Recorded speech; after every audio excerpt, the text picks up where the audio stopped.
Let's have a ball. Halo semuanya, selamat pagi, salam sejahtera bagi kita semua. Di sini kami akan menjelaskan tugas etika administrasi publik dengan tema diskriminasi dalam lingkup ASN. Kami dari kelompok 7. Saya Farah Fatimah Hasan dengan NIM 314. Saya Diki Chandra Abdillah dengan NIM 300. Saya Adalia Saharani dengan NIM 345. Saya Nabi Zafara dengan NIM 362. Saya Eder Adriel dengan NIM 367.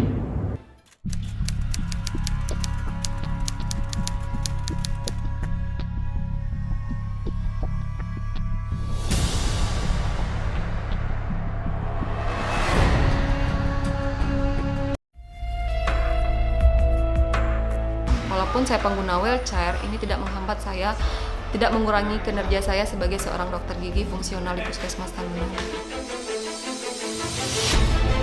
Hal-hal yang sangat menohok gitu ketika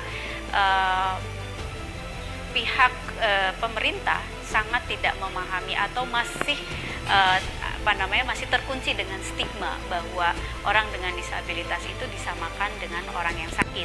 Jadi dianggap tidak mampu untuk melakukan tugas-tugas tertentu.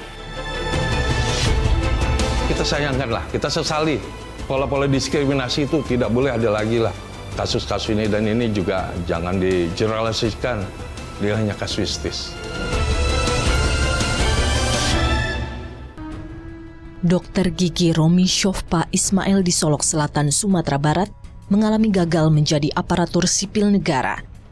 Harapan Romi sirna kala menerima surat keputusan pembatalan kelulusannya. Padahal proses panjang tahapan seleksi telah dilalui. Tahapan demi tahapan dilalui Romi dengan lancar.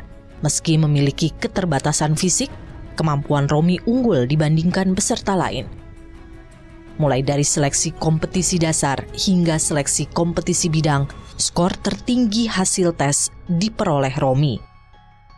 Setelah diumumkan lolos seleksi, Romi menyertakan surat keterangan untuk melengkapi berkas. Ia melampirkan surat keterangan dari dokter spesialis okupasi yang menyatakan Romi layak menjalankan pekerjaan sebagai dokter gigi meski menggunakan kursi roda. Namun pada Maret 2019, Romi menerima surat. Dia dinyatakan batal menjalani penerimaan sebagai abdi negara sebab dalam surat tertulis dirinya mengundurkan diri. Belakangan terungkap, kondisi Romi sebagai penyandang disabilitas jadi alasan. Waktu itu mendapatkan di bidang nilai tertinggi gitu kan. Harusnya dengan pengabdian Ami yang lama di sana dan tiba-tiba Ami mendapatkan kondisi seperti ini, harusnya daerah memberikan apresiasi kepada Ami, bukan malah jalan Ami dihentikan. Kasus gagalnya Romi menjadi ASN karena difabel mengundang perhatian khalayak. Proses seleksi menjadi aparatur sipil negara yang dilalui Romi jadi sorotan. Romi akhirnya menempuh jalur hukum atas ketidakadilan yang diterimanya. Dalam konteks administrasi, kita sedang mempersiapkan gugatan hukum di Pengadilan Tata Usaha Negara terhadap Kabupaten Bupati Solok Selatan dan juga BKN untuk membatalkan SK pencabutannya tersebut dan memulihkan kembali hak Dr. Gigi Romi atas kelulusan CPNS-nya.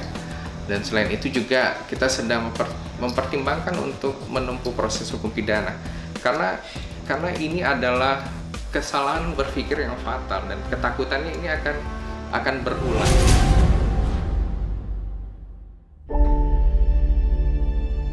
Penolakan menjadi ASN yang dialami oleh dokter gigi Romi menjadi potret nyata kekurangan dan ketidaksempurnaan, membuat penyandang disabilitas kesulitan mencari pekerjaan.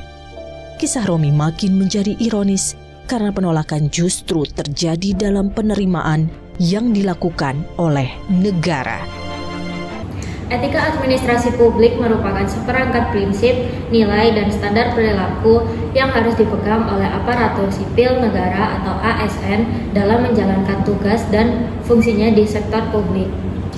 Prinsip-prinsip utama dalam etika administrasi publik antara lain profesionalisme, akuntabilitas, keadilan, transparansi, dan respontabilitas. Diskriminasi merupakan perlakuan yang membedakan, mengucilkan, atau memberikan preferensi negatif terhadap individu atau kelompok tertentu berdasarkan karakteristik seperti suku, agama, ras, jenis kelamin, usia, status sosial, atau afiliasi politik.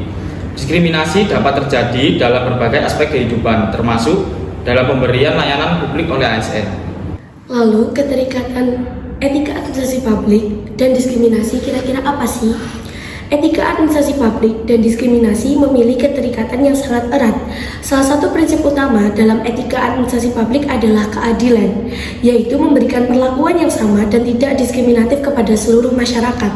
Setiap ASN memiliki kewajiban untuk menjalankan tugas dan fungsinya secara profesional, akuntabel, dan transparan, tanpa membedakan latar belakang atau afiliasi tertentu dari masyarakat lainnya. Praktik-praktik diskriminatif yang dilakukan oleh ASN seperti keberpihakan dalam pemberian bantuan sosial, perlakuan yang berbeda berdasarkan latar belakang politik, atau pengambilan keputusan yang dipengaruhi oleh preferensi pribadi merupakan pelanggaran terhadap etika administrasi publik. Hal ini dapat menurunkan kepercayaan masyarakat terhadap institusi pemerintah dan berdampak pada kualitas pelayanan publik. Oleh karena itu, etika administrasi publik harus menjadi pedoman bagi seluruh ASN dalam menjalankan tugas dan fungsinya. Dengan menjunjung tinggi prinsip-prinsip etika, ASN dapat terhindar dari praktik-praktik diskriminatif dan memberikan pelayanan yang adil, profesional, dan berorientasi kepada kepentingan publik. Kita semua tahu bahwa ASN memiliki tanggung jawab yang besar untuk menjaga netralitas dalam proses politik.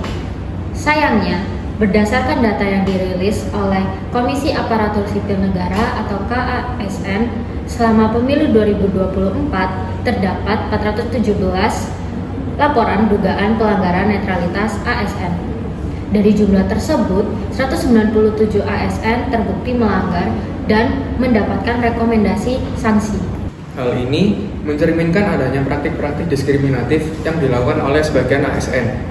Misalnya, keberpihakan di media sosial, pemberian bantuan sosial yang dipengaruhi oleh kepentingan publik, serta perlakuan yang berbeda terhadap masyarakat berdasarkan latar belakang politik mereka. Sebagai aparatur sipil negara, kita harus memahami bahwa etika administrasi publik merupakan landasan yang harus dipegang teguh dalam menjalankan tugas. Prinsip-prinsip seperti profesionalisme, integritas, akuntabilitas, dan keadilan harus menjadi pedoman kita dalam memberikan pelayanan yang berkualitas kepada masyarakat. Kita tidak boleh membedakan perlakuan terhadap masyarakat berdasarkan latar belakang politik, suku, agama, ras, atau afiliasi tertentu. Semua warga negara berhak mendapatkan pelayanan yang adil dan tidak diskriminatif dari aparatur negara. Oleh karena itu, marilah kita bersama-sama menjaga netralitas dan profesionalisme sebagai ASN atau calon ASN di masa depan. Jangan terlibat dalam praktik-praktik yang dapat menodai citra politik dan menurunkan kepercayaan masyarakat. Jadikan etika administrasi publik sebagai pedoman dalam menjalankan tugas dan membangun birokrasi yang bersih, efektif, dan berorientasi pada pelayanan publik yang prima. Terima kasih banyak kepada teman-teman atas simpatinya karena sudah menyaksikan kami. Semoga narasi yang kita bawakan tadi bisa memberikan wawasan baru bagi kita semua tentang sistem dan peran etika administrasi publik dalam menangani kasus diskriminasi. Jangan lupa untuk like, comment, and subscribe channel ini untuk mendapatkan update terbaru. Saya Farah Fatimah Sahansan. Saya Diki Chandra Abdillah. Saya Adelia Saharani. Saya Nabi Samar Ahmad. Saya Indra Radrian. Sampai jumpa di lain waktu. Dadah. Terima kasih.